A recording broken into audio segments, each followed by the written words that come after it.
Hi friends.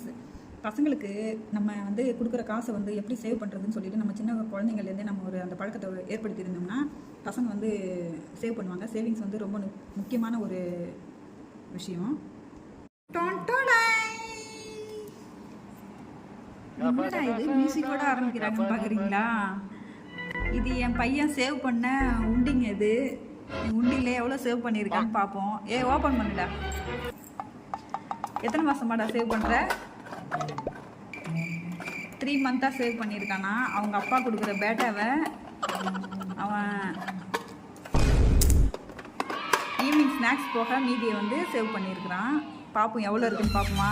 எனக்கும் சஸ்பென்ஸாக இருக்குது. பார்க்கலாம். ஓப்பன் பண்ணு பார்க்கலாம் மக்களே. எல்லாத்தையும் எடுத்து கீழே போட்டுட்டு அதுக்கப்புறமா டோட்டல் பண்ணும். ஓகே, குழந்தைங்களுக்கு இந்த பணம் ரொம்ப பெரிய விஷயம் இல்லைங்களா? வேண்டிய மாம்பழத்தை ஜனவரிக்கு. வேண்டிய மாம்பழம் ஜனவரினா வேண்டாத மாம்பழம் பிப்ரவரியா? தெரிஞ்சா பாடு இல்ல மூடு. என் பாட்டில் பிழை ஏற்படுத்தி விட்டாயும்.